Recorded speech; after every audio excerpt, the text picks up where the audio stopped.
Bueno, con respecto a las ponencias que hemos visto hasta ahora, esta baja un poquito de escala con respecto a esas grandes infraestructuras industriales y tiene como objetivo detenerse en la casa como pieza fundamental dentro de la explotación agrícola y como un lugar donde convivían los espacios domésticos con otros espacios destinados como otros espacios destinados tanto al autoabastecimiento de los propios habitantes que habitaban en esas casas como al acompañamiento de la actividad agraria y el trabajo en el campo. La intención es, por tanto, hablar de estos espacios, de su uso, de qué proporciones ocupaban en estas casas y qué relaciones establecían con otros espacios meramente domésticos. Y bueno, como en la historia reciente de nuestro país, el capítulo más significativo con respecto a explotación agraria y vivienda rural fue la política de colonización interior del siglo XX, que fue un capítulo de transición entre ese hábitat rural tradicional y una nueva realidad rural más vinculada o más cercana en lo doméstico a la vida urbana, pues se sitúa en este momento de cambio en el trabajo y en la vida en el campo y busca analizar tanto cortijos como viviendas previas a la colonización, como viviendas nuevas proyectadas para los nuevos pueblos de colonización y siendo en concreto el marco de estudio intervenciones en la provincia de Granada, porque es el marco en el que estoy desarrollando la tesis doctoral dirigida por el arquitecto Juan Domingo Santos. Entonces, en primer lugar, cabe destacar algunas anotaciones sobre esta política de colonización, que desarrollada entre los años 30 y los años 70 por el Instituto Nacional de Colonización, fue el resultado de una búsqueda de reactivación del medio rural, renovación de las técnicas agrarias y dignificación del hábitat,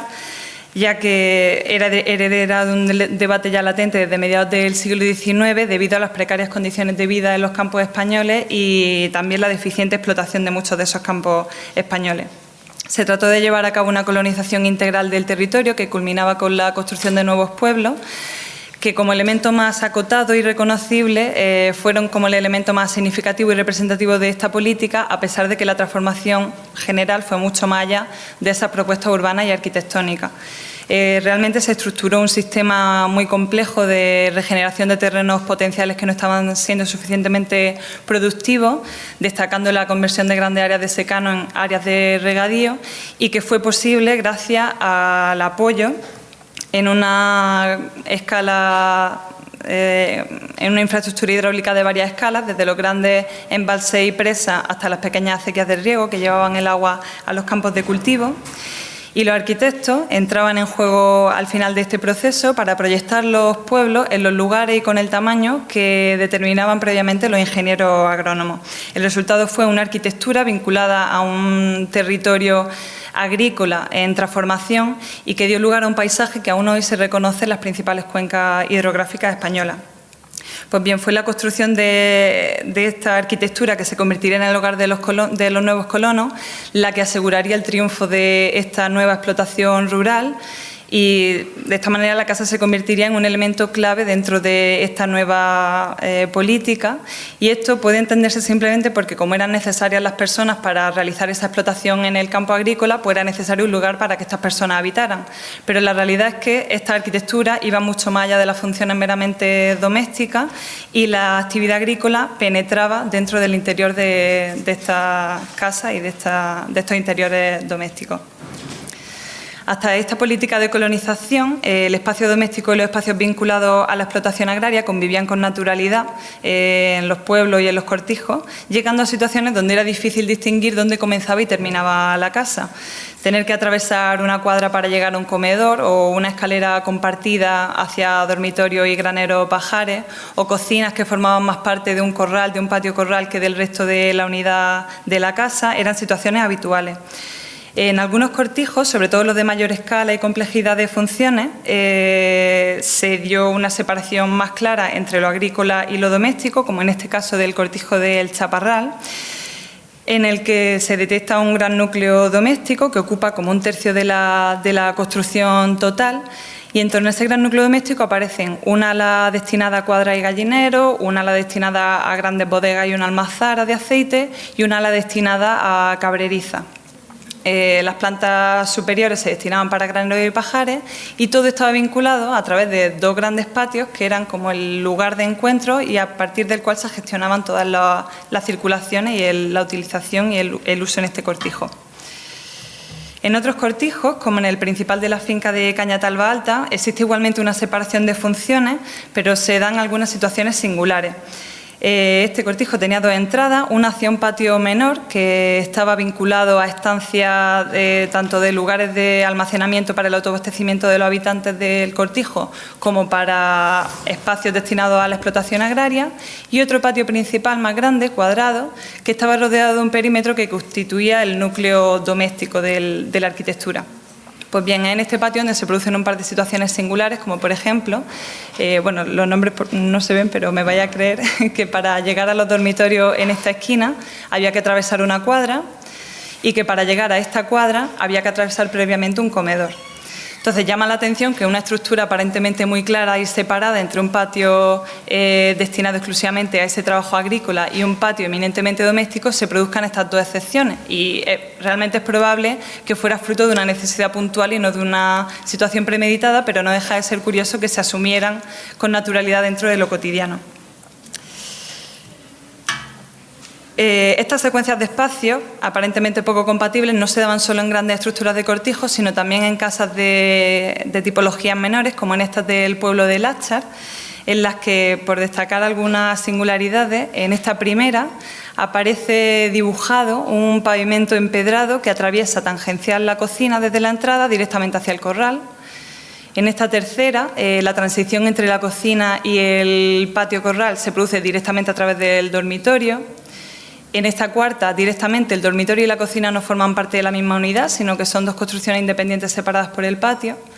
O en esta, por ejemplo, el dormitorio se encuentra en el corazón de la casa, con una única abertura que además da un ojo de buey que da a las cochiqueras de los cerdos. Además, en todas las estructuras destaca que el acceso siempre se producía por la cocina,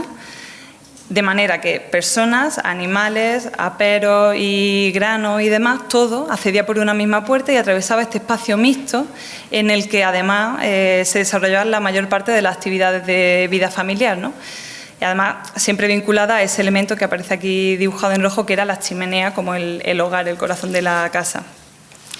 Pues estas situaciones de convivencia singulares se cuestionaron cuando llegó el momento de proyectar los nuevos pueblos de colonización. Se analizaron los modos de habitar tradicionales, aprendiendo de ello, investigando sobre cómo mejorar las condiciones para poder presentar la alternativa rural como una opción equiparable en comodidades a la vida urbana incluso, y con los valores añadidos de vivir en el campo. La aportación más significativa que se hará en este momento de los años 50 sobre los pueblos de colonización estará justamente relacionada con estos temas de los que estamos hablando. Por un lado, la separación entre lo doméstico y lo agrícola, y por otro lado, la entrada a la vivienda. Como en los cortijos que hemos visto, aunque la estructura de uso era muy clara, la entrada se producía a través de un único portón que llegaba a un patio, a partir del cual se gestionaban las circulaciones. Pues en las casas de los nuevos pueblos, además de consolidarse una separación física entre lo doméstico y lo agrícola, se introdujo una pequeña aportación, un pequeño matiz, que fue la casa de 2 puertas. Uno de los primeros pueblos intervenidos por el Instituto Nacional de Colonización fue precisamente el pueblo de Láchar, del que hemos rescatado estas tipologías de casas previas a la colonización. Y en este pueblo, el arquitecto José Tamé Alarcón, que además era jefe del Servicio de Arquitectura del Instituto Nacional de Colonización, proyectó la ampliación del pueblo con nuevas casas para colonos, en el que ya ensayó una tipología que unos años más tarde se convertiría en prototipo del instituto, en un pueblo también proyectado por él en Sevilla, que sería esa casa de 2 puertas. Como en esta tipología aparece claramente un núcleo doméstico, se produce un acceso, aparece toda la vivienda distribuida y a través de un porche se vincula con el patio. Y por otro lado, en la fachada opuesta, por otra calle, se accede directamente al patio, en el que además se distribuyen esas dependencias agrícolas, ¿no? Por otro lado, retomando el ejemplo del cortijo de Cañatalba Alta, fue un cortijo que estuvo vivo durante 100 años, hasta que en 1958 se redactó un proyecto para convertirlo en 14 casas nuevas para colonos. El proyecto consistió en eliminar las construcciones centrales y mantener los muros de dirección este-oeste, esta hilera y esta hilera, y encajar entre esos muros sólidos las nuevas 14 viviendas, que sería esta transformación. aunque en estas nuevas viviendas no se produjo una separación física total entre la casa y las dependencias agrícolas, resultó una estructura racional perfectamente compatible gracias a esa introducción de las dos puertas diferenciadas para lo doméstico y para las dependencias agrícolas. Por un lado se accedía a la casa por la fachada principal y una escalera subía al piso superior y después se llegaba al patio, y por otro lado, desde la calle trasera, se accedía directamente al patio con esas dependencias agrícolas y un par de dependencias que quedaban en el cuerpo principal de la casa, pero volcadas hacia el patio. No se producían de esta manera interferencias y, es más, pronto se quedó pequeño el pueblo y se produjo una ampliación con dos nuevas hileras, una al norte y otra al sur, que trasladó todas las dependencias agrícolas a esa nueva construcción, reservando este cuerpo con patio inicial únicamente para vivienda, consolidando de esta manera la separación física entre uno uso y otro. Y como reflexiones sobre todo esto, pues en primer lugar que en las viviendas rurales tradicionales, especialmente en los grandes cortijos, la superficie construida ocupada por espacios no domésticos era a menudo muy superior que realmente los espacios domésticos, de manera que casi pueden considerarse más como grandes infraestructuras o equipamientos agrícolas en los que además se vivía y no al revés, ¿no? Por otro lado, sobre los pueblos de colonización, es cierto que introdujeron claridad en los usos, dignificaron el habitar, pero se quedaron demasiado pronto obsoletos,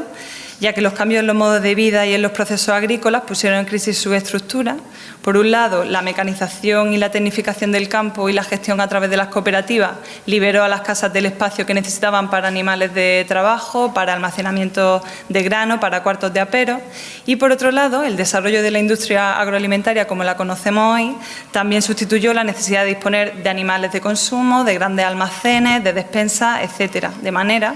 que los patios, las dependencias agrícolas y esas despensas que hemos ido viendo ya no cumplían una función y todo lo que fueron cuadras, gallineros, cochiqueras, graneros, pajares, etcétera, han desaparecido, absorbidos por nuevas estancias domésticas. Y bueno, con respecto a estas arquitecturas de vida rural tradicionales, forman ya parte de un patrimonio en extinción, si no extinguido, y el recuperar el pasado de esta arquitectura tiene el valor de reconocer el importante papel que tuvieron como industria agrícola doméstica en relación a la explotación del campo. Muy bien, pues muchas gracias.